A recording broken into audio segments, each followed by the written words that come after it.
자, 여러분, 이번 강의에서는 이제 원가를 다양하게 한번 분류해 보는 거예요. 사실은 이거는 이제 우리가 원가액의 이론 앞에 부분에서도 좀 했었는데, 그때는 이제 기본적인 것만 말씀을 드렸고요.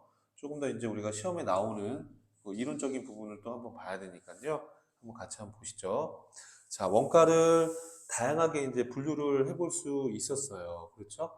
그래서 발생 형태에 따른 원가 분류 우리 어떻게 했었죠, 여러분? 재료비, 노무비, 제조 경비로 이렇게 분류하는 거를 이거를 이제 발생 형태에 따른 분류다라고 얘기했었어요.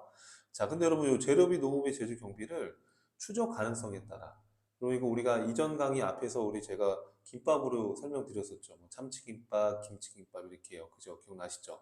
그래서 우리가 특정 제품의 추적이 가능한 이 추적 가능한 원가를 직접비 또는 뭐 직접 원가라고 불러요. 그래서 요거는 특정 제품의 추적이 가능하다. 그래서 우리가 직접 재료비, 직접 노무비가 대표적인 직접 원가가 되겠죠. 직접비가.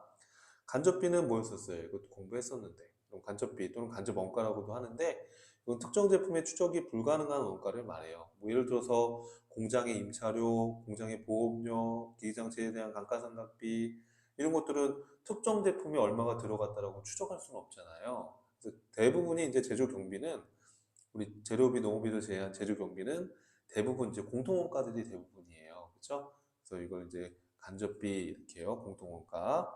추적 가능성에 따라 직접비, 간접비 또는 뭐 직접원가, 간접원가 이렇게 혼용해서 여러분 용어를 씁니다. 자, 이게 추적 가능성에 따른 분류이고요. 자, 그 다음에 이제 세 번째부터 요거는 안 배웠던 거예요. 새로운 거예요. 자, 이거는 발생 형태가 아니라 행태에 따른 분류다 이렇게 돼 있어요. 자, 여러분 우리가 예를 들어서 재료비나 농비 같은 경우에는 제품 생산을 많이 하면요. 재료비나 농비가 많이 들어가죠. 맞죠? 근데 또 생산을 적게 하면 또 재료비나 농비도 적게 들어가요. 자, 생각을 해봐요, 여러분. 한 개 만드는데 재료가 하나 들어가면 100개 만들면 재료가 100개 들어가고 뭐 10개 만들면 재료가 10개 들어가고 이렇게 생산량에 따라 이 재료비가 많이 들어가기도 하고 적게 생산하면 적게 들어가고 이렇게 변하잖아요. 그죠? 그런 게 변동비예요, 변동비. 변동비. 발생되는 이 행태가 변동비라는 거예요. 자, 그런데 여러분, 농업비도 왜 변동비죠? 자, 생산을 많이 하면 투입되는 노동시간이 점점 늘 거잖아요. 그리고 이것도 변동비죠. 생산을 적게 하면 투입되는 노동시간이 적어지니까 같이 변동한단 말이에요. 그렇죠? 그래서 이런 재료비나 이런 농업비나 이런 것들. 이렇게 재료비, 뭐 간접 재료비도 마찬가지고 간접 농업비도 마찬가지고 이런 것들은 변동비가 되죠. 그렇죠? 자, 제조 간접비는 그런 변동비가 없을까요? 제조 간접비도 변동비가 있을 수 있죠. 그죠? 생산량 등에 따라서 이렇게 생산량을 우리가 조업도라고 그래요. 조업도라는 게 뭐냐면 생산 활동의 활발한 정도의 수치를 나타내는 거예요. 이게 뭐 조업도, 생산 활동의 활발한 정도를 나타내는 거예요. 이게 뭐 생산량이 될 수도 있고요. 생산량이 될 수도 있고요. 기계 시간이 될 수도 있고요.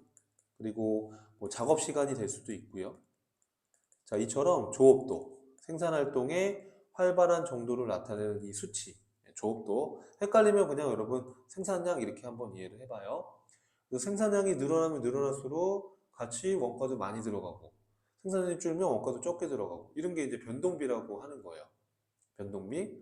자, 근데 여러분, 이 변동비는, 이렇게 그래프로 이제 보면요. 여기 이제 이쪽에는 변동비를 넣고요. 이쪽에는 조업도, 뭐 생산량과 같은 조업들을 넣고 이 변동하는 이 행태를 보면, 이 모양, 행태를 보면 그래서 행태에 따른 분류다 이렇게 얘기하는데 이렇게 봐봐요. 쭉 이렇게 변동한다라는 거예요. 자, 그럼 제가 여러분 한번 즉흥적으로 숫자를 한번 넣어볼 테니까 여러분들 교재에다가 연필로 이렇게 표시를 한번 해보세요. 자, 예를 들어서, 자, 만약에 이런 경우예요. 자, 재료비인데, 여러분 재료비예요. 뭐 직접 재료비라고 해볼게요. 뭐 간접 재료비도 뭐 변동비지만, 자, 여러분 재료비인데, 자, 100개를 우리가 100개를 만약에 제품을 생산해요. 근데 재료비가 100개 생산하는데 만 원이 들어간다고 한번 해볼게요. 만 원. 만 원이 들어가요. 이렇게. 만 원이 들어가요. 총 재료비가. 재료비는 변동비의 행태를 갖는 거예요. 그럼 여러분 질문이 만약에 200개를 생산하면은 어떻게 될까요? 200개를 생산하면? 200개를 생산하면 당연히 재료비가 2만 원이 들어가겠죠. 이해돼요, 여러분들? 이렇게 봐봐요. 이렇게 생산을 많이 하면 많이 할수록 생산을 많이 하면 많이 할수록 이렇게 많이 하면 많이 할수록 같이 변동하는 거예요. 자, 생산을 이렇게 많이 하면 이 변동비도 늘어나고 생산을 적게 하면 변동비도 줄어드는 거예요. 이렇게. 이해되시죠, 여러분? 무슨 말인지. 이러한 행태를 갖는 거를 변동비라고 하는 거예요. 근데 이제 이거를 총 변동비가 아니라 단위당 변동비로 보게 되면 좀 말이 달라요. 이렇게 일정하게 돼요, 일정하게. 왜 그러냐면, 그럼 거기 이제 책에다가 한번 메모해 보면, 이 단위당 변동비라는 거는 이제 뭐냐면, 말 그대로 여러분, 총 변동비를요, 적어놔 보세요. 총 변동비를 조업도로 나눈 거예요. 단위당 변동비라는 게. 총 변동비를 조업도로 나눈 거예요. 이해되시죠? 자, 그러면 여러분 예를 들어서 100개를 생산했어요. 100개를. 그럼 100개 생산할 때 총 변동비가 만 원이라고 했잖아요. 그죠? 그러면 당연히 한 개당 변동비는 단위당 변동비, 한 개당 변동비는 100원이죠. 맞죠? 자, 그럼 여러분 만약에 내가 200개를 생산하면은 자, 200개를 생산하면은 총 변동비가 2만 원이 발생되잖아요. 그럼 한 개당은 100원이 나오거든요, 이렇게. 자, 단위당으로 이렇게 따져 보니까 자, 조업도가 늘어나든 줄어들든 간에 이 기울기는 동일하다 보니까 이 단위당 변동비는 100원이 나와요, 이렇게. 예를 들어서 여기가 100원이다 이런 얘기예요. 예를 들어서. 이해돼요, 여러분들? 200, 요 100개를 생산해도 100원. 단위당 변동비는 100원. 200개를 생산해도 단위당 변동비는 100원이에요, 이렇게. 이해하겠죠, 여러분? 예. 이러한 행태를 갖는 게 변동비예요. 이해되죠? 그래서, 자, 직접 재료비랑 직접 노무비는 당연히 변동비고요. 우리가 제조 간접비 안에는 간접 재료비, 간접 노무비, 간접 제조비 이런 것들이 포함되잖아요. 그죠? 그죠? 그러면 자 간접 재료비랑 간접 농업비 이것도 변동비니까 이거는 이제 변동 제조 간접비라고 구분을 해볼 수 있는 거죠. 그죠? 제조 간접비를 이렇게 변동 제조 간접비, 고정 제조 간접비 이렇게 구분을 해볼 수 있는 거예요. 네. 간접 제조 경비 중에서도 변동비의 성격이 있다 그러면 변동 제조 간접비가 될 수 있는 거죠. 그렇죠? 예. 이런 식으로요. 뭐 예를 들어서 뭐 전기요금 같은 경우에는 생산을 많이 할수록 또 많이 들어가는 거니까요. 그래서 이렇게 제조 간접비를 또 변동 제조 간접비, 고정 제조 간접비 이렇게 또 나눠볼 수가 있는 거예요. 이해되죠, 여러분들? 자, 그럼 이제 고정비는 어떤 개념인지 한번 볼게요. 고정비는 조업도의 변동에 따라 총원가가 변하지 않고 일정한 형태로 갖는 거예요. 예를 들어서 이제 공장의 임차료나 공장의 보험료나 공장의 재산세나 공장의 감가상각비나 이런 것들은 이런 것들은 조업도와 상관없이 일정하게 발생을 하잖아요. 이런 제조경비들을 우리가 고정 제조간접비다 이렇게 또 칭하기도 하는 거예요. 이해되시죠, 여러분? 음. 자, 그러면 여러분 지금 한번 예를 한번 들어볼게요. 자, 공장의 임차료라고 한번 예를 들어볼게요. 임차료. 자, 공장에서 여러분 이제 매월 100만 원씩 이렇게 임차료가 나가요. 그러면 자, 한번 이렇게 그림 그려보세요. 100개를 생산했어요. 공장에서. 근데 공장의 임차료는 100만 원씩 지급하기로 약속을 했거든요.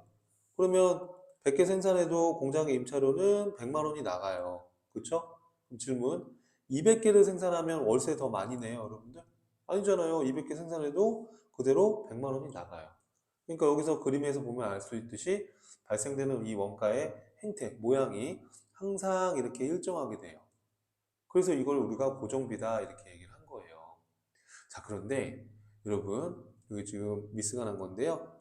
요거 총고정비가 아니고 요거는 단위당 고정비예요. 여기 좀 바꿔주세요.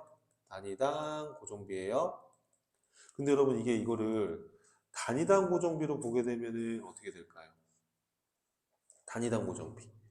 자, 이거 좀 바꿔주세요. 꼭. 여러분 미안해요. 자, 단위당 고정비를 보게 되면은, 자, 이렇게 되는 거예요.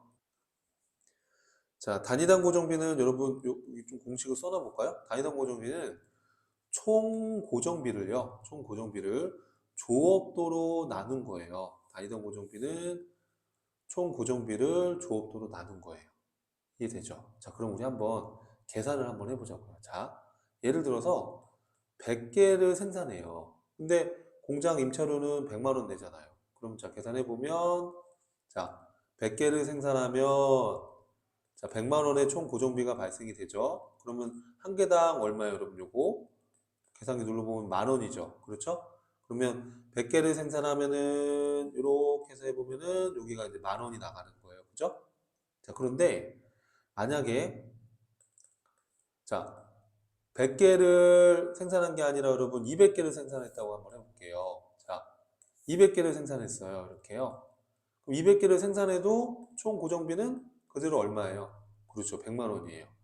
그럼 여러분 100만 원 나누기 200개 이렇게 한번 해봐요. 100만 원 나누기 200개 이렇게 하게 되면 한 개당 5천 원이 나와요. 여러분 이렇게요. 맞죠? 그래서 여기 지금 그림이 뭐 정확하진 않은데 자 봐요. 200개를 생산했을 때는 이렇게 해서 계산해 보면 요 금액이 얼마라는 얘기예요? 그렇죠. 5천 원이라는 얘기예요. 자, 여러분 이렇게 해서 보니까 어떤 생각이 드냐면 우리가 이제 단위당 고정비, 이 총고정비 못하니까 이렇게 단위당 고정비는 자, 행태를 보니까 이렇게 해서 반비례적으로 발생하게 되는 거 맞죠? 그쵸, 여러분? 그래서 총 고정비는 항상 일정하지만 단위당 고정비는 이렇게 반비례적으로 되는 거예요. 왜냐하면 여러분 생각해봐요. 조업도는 늘어나도 이 항상 총 고정비는 고정돼 있잖아요. 생산량과 상관없이. 그러니까 생산을 많이 하면 많이 할수록 이게 한 개당 투입되는 고정비가 줄어들 수밖에 없는 거죠. 이해되시죠, 여러분? 자, 그럼 이제 변동비, 고정비에 대한 개념을 봤는데, 자, 그 다음에 준고정비와 준고정비와 준변동비 이런 것도 있거든요. 이런 행태를 갖는 거. 그럼 준변동비를 혼합원가라고도 부르는데, 전기요금이나 가스요금 생각해 보시면 돼요. 전기요금이나 가스요금을 생각해 보시면, 여러분, 전기요금, 가스요금 이런 것들은, 예를 들어 전기요금 같은 경우에는 뭐 통신비도 마찬가지고요. 하나 더 써볼까요? 여기다가 통신비, 뭐 전화요금 같은 거. 자, 여기 전화요금이라고 한번 써볼게요. 뭐 전화요금 같은 거. 예, 전화요금. 자, 가스요금이라고 하지 마시고 전화요금으로 한번 해볼게요. 여러분, 이렇게 뭐 가스요금을 지워버리고 전화요금으로 예, 이렇게 좀 바꿔주세요. 전기요금이나 이런 전화요금 있잖아요. 전기요금이나 이런 전화요금의 경우에는 우리가 이제 기본요금하고 추가요금으로 구분이 되죠. 그죠? 예. 요 가스요금 지우고 전화요금으로 좀 바꿔주세요. 자, 그러면 여러분 이렇게 기본요금이나 추가요금으로 만약에 구성이 됐다 그러면 자, 우리가 하나도 안 써도 핸드폰 요금 같은 경우에는 무슨 요금제 그러면 최소 기본 요금을 내잖아요. 그럼 그 기본 요금은 뭐 얼마를 사용하든 간에 항상 일정해요. 그렇죠? 기본 요금이라는 건 항상 일정. 그리고 이거는 고정비의 행태를 띠는 거죠. 근데 이제 기본 요금 이상 쓰게 되면, 그러니까 기본 사용 이상 사용하게 되면 쓰는 족족 점점 늘어나요, 더. 그죠? 할증이 붙어가지고, 그죠? 늘어나요. 그쵸? 그러면은 이거는 뭐예요, 여러분? 변동비의 성격을 띠게 되는 거예요. 무슨 말인지 이해되죠? 그래서 이렇게 준 변동비라는 건 뭐냐면 이렇게 고정비와 변동비가 혼재되어 있는 거예요. 이러한 행태도 있다 이거예요. 이런 거를 준 변동비라고 하는 거예요. 이해되시죠? 자, 그럼 준 고정비는 뭐냐 하면 준 고정비는 뭐 이렇게 계단의 모양의 행태를 떼요. 그래서 대표적으로 관리감독자의 급여라든지 제품 포장비를 구입했다든지 이런 거예요. 자, 예를 들어서 한번 봐봐요. 여러분, 거기다 이렇게 첨삭 써보면서 한번 들어보십시오. 예를 들어서 관리감독자 한 명한테 인건비 만 원이 나가는데 이 관리감독자 한 명으로 10명의 직원을 소화할 수 있다, 관리하는데. 그럼 만약에 직원이 10명까지다 라고 하면 관리감독자 1명으로 10,000원의 인건비면 충분하죠. 근데 만약에 직원이 15명이 되면 이 관리감독자 1명으로 소화를 할 수가 없죠. 그러면 2명을 뽑아야 돼요. 20명까지는. 그러면 관련 내가 할 수 있는 범위를 초과하게 되면 11명이 되는 순간 2만 원의 인건비가 나갈 거 아니에요. 그렇죠? 근데 만약에 21명이 되면 그럼 21명이 되는 순간 2명으로 이걸 관리할 수가 없다고 가정했으니까 3만 원에 돈이 들어가는 거죠. 3만 원의 돈이 들어가요. 맞죠?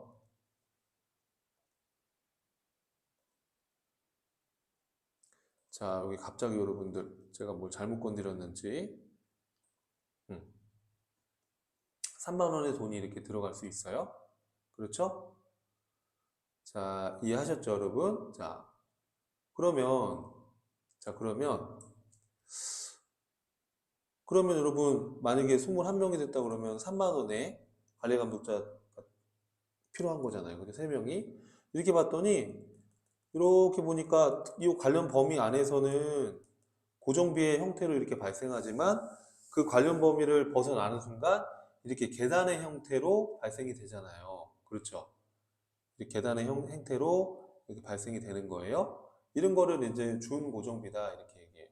그럼 제품 포장비 같은 경우 왜 그러냐? 자, 제품 포장 하나당 10,000원인데 이 제품 포장 하나당 생산할 수 있는, 포장할 수 있는 수량이 10개예요. 그럼 10개까지는 포장비 10,000원으로 가능한데, 만약에 지금 포장을 11개를 해야 돼. 그럼 포장지 큰 걸 하나 더 사야 돼요. 10,000원짜리를. 2만 원이 들어가요. 이렇게. 그렇죠? 그럼 20개까지는 이 포장비 2만 원으로 가능한데, 21개를 포장해야 되면 포장 10,000원짜리 하나 더 사야 돼요. 그죠? 이렇게. 이해되시죠? 이렇게 관리감독자의 급여나 제품 포장비의 구입비라든지 이런 것들은 일정 구간 안에서는 고정비의 형태를 띠지만 그 구간을 벗어나면 이렇게 변동비처럼 계단처럼 이렇게 해서 점점 더 커지는 거예요. 이해되세요? 여러분, 이 일정한 구간을 관련 범위라고 해요. 관련 범위. 관련 범위. 그래서 일정한 관련 범위 내에서 고정비의 행태이지만 관련 범위를 벗어나면 계단의 행태를 띠는 이러한 행태의 원가를 준고정비 이렇게 부르는 거예요. 이해하시겠죠, 여러분들? 자, 그래서 제가 여기 설명드렸던 거 이 정도는 반드시 정리를 해야지 말 문제로 나오면 이게 무슨 말 하는지 이해가 가능하니까요. 꼭 정리해 주시고요. 자, 그 다음에 또 볼게요. 그러면 발생 형태, 우리 직접 재료비, 직접 농업비, 제조 간접비, 이런 어, 다시, 자, 여기 발생 형태, 뭐예요, 여러분들? 재료비, 농비, 제조 경비, 또 추적 가능성, 직접비, 간접비. 이거를 혼재해서 발생 가능성이 아니고, 요거 발생 형태예요, 여러분. 발생 형태와 추적 가능성.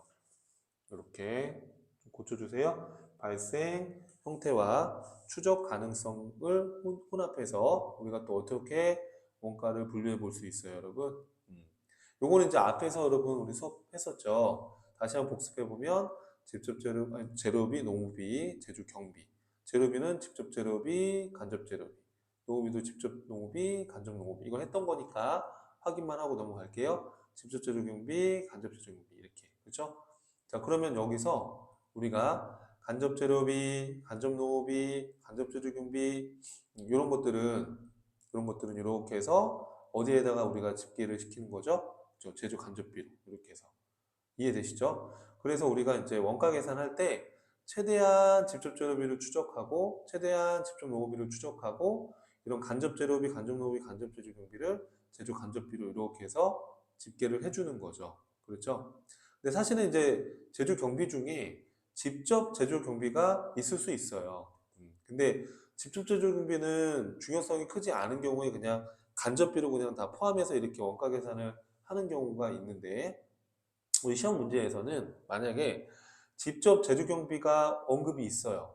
그 구분해서 나왔으면 그걸 따로 구분해서 풀어주시면 되고 직접 제조 경비 말이 없다 그러면 직접 재료비, 직접 농업비 나머지는 그냥 제조 간접비에 포함된 걸로 보고 문제를 풀어주시면 되는 겁니다. 알겠죠, 여러분? 그래서 여러분 이해할 때 이렇게 이해하면 돼요. 자, 이해할 때 직접 재료비, 직접 농업비를 제외한 제조 간접비 이렇게 이해를 해도 큰 무리는 없어요. 근데 FM대로 하게 되면 직접 제조경비를 따로 구분할 수도 있어요. 이렇게 이해하시겠죠, 여러분? 제가 그림 이렇게 그린 이유를.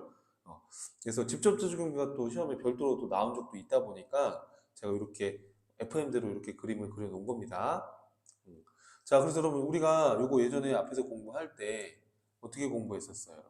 공부할 때 직접 재료비와 직접 농업비를 합쳐서 그렇죠. 기본원가 이렇게 책에다가 메모해 봐 주세요. 기본원가 또는 기초원가라고 했었고 기억나시죠? 이거 앞전 강의에서 요 직접 농업이랑 요 그냥 직접 재료 경비는 그냥 무시하기로 해요. 자, 직접 농업이랑 제조 간접비를 합쳐가지고 그렇죠. 가공원가 그렇죠? 예, 가공원가.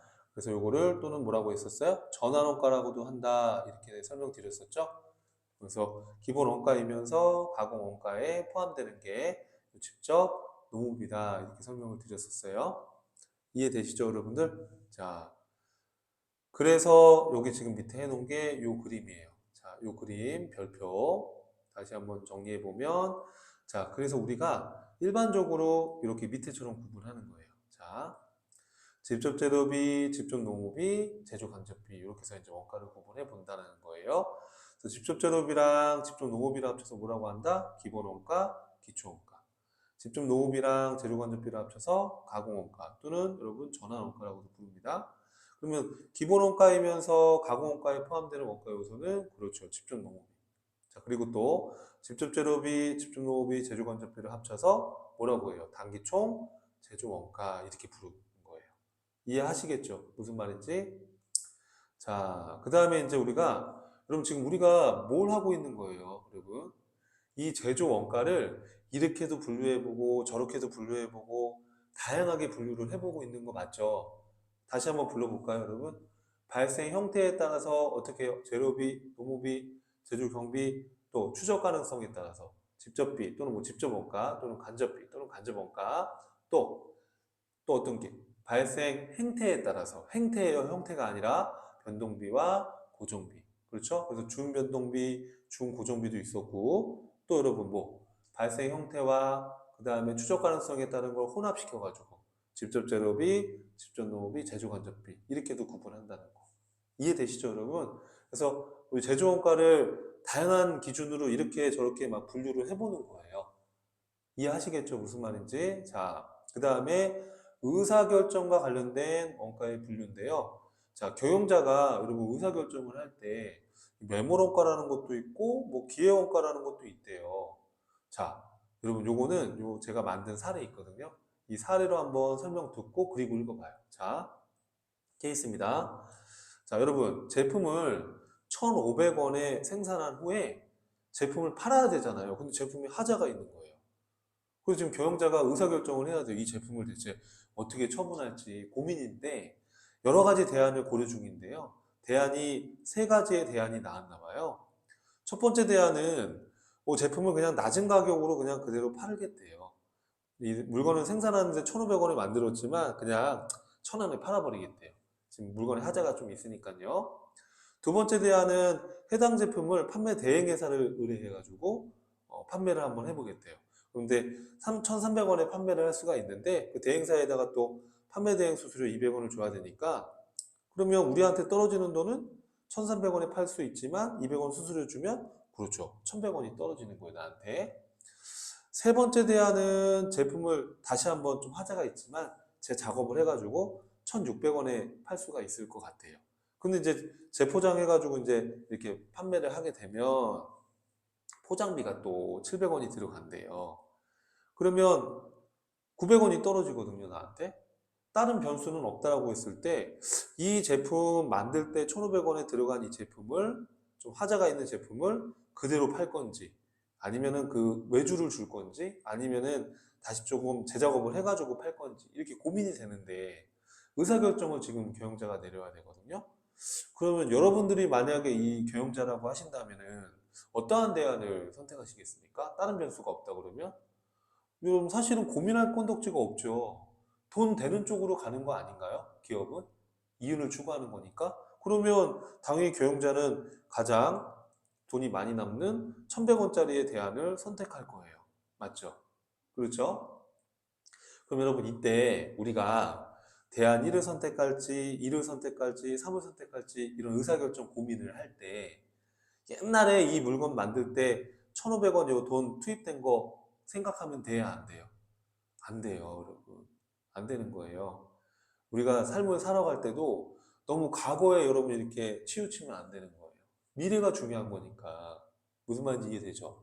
그래서 의사결정을 할 때 이 지금 1,500원 옛날에 이 물건 만들 때 들어간 돈이 아깝다고 생각해서 이거를 그대로 썩히면 안 되잖아요. 그러니까 이 1,500원은 이미 투입돼 가지고 다시 되돌릴 수가 없어요. 그죠? 매몰돼 가지고 되돌릴 수가 없다고. 그래서 얘를 이 1,500원을 메모런가다 이렇게 부르는 거예요. 메모런가. 이해하겠어요, 여러분들? 그러면 이 1,500원은 의사결정할 때 의사결정의 고려 대상이 되면 돼요, 안 돼요? 의사결정할 때. 의사결정할 때 고려하면 잘못된 의사결정을 할 수 있는 거예요. 생각해봐요. 아, 이 1,500원 옛날에 내가 이거 만들 때 1,500원이나 썼는데, 아, 나 이거 그냥 갖고 있을래.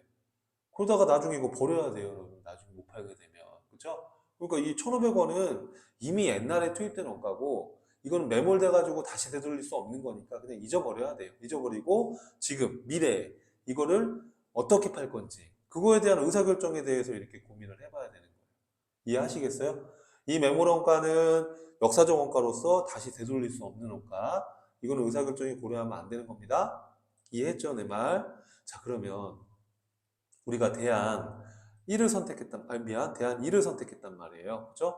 이 대안 2를 선택했어요, 우리가. 그렇죠? 그럼 대안 2를 선택함으로써 대안 1이나 대안 3을 선택할 수 있는 걸 포기한 거죠. 그런데 포기한 것 중에 가장 큰 이 1,000원은 내가 만약에 대안 2를 선택하지 않았다면 아마 대안 1을 선택했을 거예요. 이건 포기한 거야. 그죠? 이 포기한 이 기회비용, 이 포기한 이 기회비용을 기회원가다 이렇게 부르는 거예요. 그러니까 우리가 삶을 살아가면서 있어도 어떤 의사결정을 매일같이 하잖아요. 그럼 어떤 걸 선택함으로써 어떤 걸 포기할 수밖에 없는 것이죠. 그렇죠? 속된 말로 내가 짜장면하고 짬뽕을 만약에 먹고 싶다 그러면은 짜장면 먹으면 짬뽕을 포기해야 되는 거고 짬뽕을 먹으면 짜장면을 포기해야 되는 거고 뭐 짬짜면을 먹을 수도 있겠지만 예, 예를 들어서 무슨 말인지 이해하겠죠, 제 말. 예. 그래서 여러분 기회비용은 내가 포기한 것 중에 가장 큰 거예요, 가장 큰 거. 여기서 1,000원이 이제 기회비용이 되는 거예요, 기회원가가. 무슨 말인지 아시겠죠, 여러분? 자, 그러면 여기 밑에 케이스 다른 변수가 없다면 경영자는 대안 2를 선택할 거다 이 얘기예요. 대안 2를 선택함으로써 포기한 대안 중에 가장 효용이 큰 1,000원이 기회비용이 된다. 그리고 의사결정을 할 때는 과거에 투입된 원가인 1,500원에 대한 것은 매몰 원가가 되는 거죠. 이 매몰 원가는 의사결정의 고려 대상이 아니다. 이런 얘기예요. 이해하겠어요, 여러분? 자, 그래서 우리 다시 위로 가보면 의사결정과 관련해서 매몰 원가는 과거에 발생된 원가로서 다시 되돌릴 수 없는 원가를 매몰 원가라고 하고요. 의사결정에 고려하게 되면 잘못된 의사결정을 초래할 수 있는 거예요. 그래서 의사결정에 고려하면 안 된다는 거. 자, 기회원가라는 거는 아까 설명드렸던 것처럼 어떤 대안을 선택함으로써 포기한 대안 중에 가장 효용이 큰 값을 의미해요. 그래서 의사결정할 때는 이 기회비용을 잘 따져봐야 됩니다. 그래서 기회비용을 잘 따져서 나한테 득이 되는 선택을 해야 되는 거예요. 무슨 말인지 이해하시겠죠, 여러분? 어. 자, 그래서 의사결정 관련해서요, 여러분 또 관련 원가와 비관련 원가로 이렇게 구분해 볼 수 있는데요. 관련 원가는 의사결정과 관련이 있는 거, 의사결정과 관련이 있어서 어떤 대안을 선택했을 때 그 대안 간의 차이가 발생되는 좀 중요한 단어가 미래의 원가예요. 이 의사결정은 미래에 하는 거니까. 시험 문제에 나왔던 게 과거의 원가다 이렇게 나왔어요. 그럼 책에다 여기 써놓으세요. 과거예요, 미래예요? 미래예요, 미래. 관련 원가는 미래와 관련된 거예요. 미래의 원가로서 반드시 의사결정에 고려해야 되는 원가이죠. 의사결정과 관련이 있는 거니까요. 대표적인 예가 우리가 아까 봤던 기회 원가가 대표적인 관련 원가인 것이다라는 거예요. 이해하시겠죠? 그럼 비관련 원가라는 건 뭘까요? 관련 원가가 아니라는 거니까 의사결정과 전혀 관련이 없는 원가예요. 그래서 이거는 의사결정에서 고려 대상이 아닌 원가를 말하는 거예요. 예를 들어서 여러분 요 제품, 지금 요 제품 예를 들어서 이 제품 A거든요. 제품 B 제품 만들 때 들어간 원가가 2,000원이래요. 이 2,000원은 의사결정할 때 고려 대상이 아니죠, 지금. 그죠? 이건 비관련 원가지. 우리 지금 이 제품 A에 대해서 이거를 그대로 팔 건지 판매 대행을 의뢰할 건지 이런 결정을 하는 거니까 이 의사결정과 관련 없는 이거는 비관련 원가가 되는 거죠. 무슨 말인지 이해되죠, 네, 여러분? 그죠? 그래서 비관련 원가라는 것은 의사결정의 고려 대상이 아닌 거. 그래서 대표적인 게 여러분 아까 뭐예요? 그렇죠. 매몰 원가는 대표적인 비관련 원가가 되는 거죠. 의사결정할 때 지금 우리가 이 대안 1을 할 거냐, 2를 할 거냐, 이 중에서 선택하는 거지, 이 1,500원에 대한 미련은 가질 필요 없다고 그랬잖아요. 그죠? 무슨 말인지 이해되죠, 여러분? 이것도 매몰원가죠. 무슨 말인지 알겠죠? 이게 매몰원가였죠? 이게 비관련원가가 되는 거죠. 그렇죠? 관련원가는 2,000원, 2,100원, 900원, 이게 관련원가고, 이런 매몰원가나, 이런 다른 이런 원가나, 의사결정에 관련 없거나 이런 것들은 비관련원가고, 무슨 말인지 이해되죠? 이렇게 해서 정리를 해주시면 되는 거예요. 자, 그럼 여러분 기출문제를 풀어봐야 되는데 이건 좀 지칠 수 있으니까 이렇게 해서 한번 내용 빠르게 정리해서 들어주시고 이거 빠른 속도로 이렇게 들으실 수도 있잖아요. 그래서 빠르게 한번 듣고 다음 강에서 한번 문제풀이 한번 진행해 볼게요. 수고하셨습니다.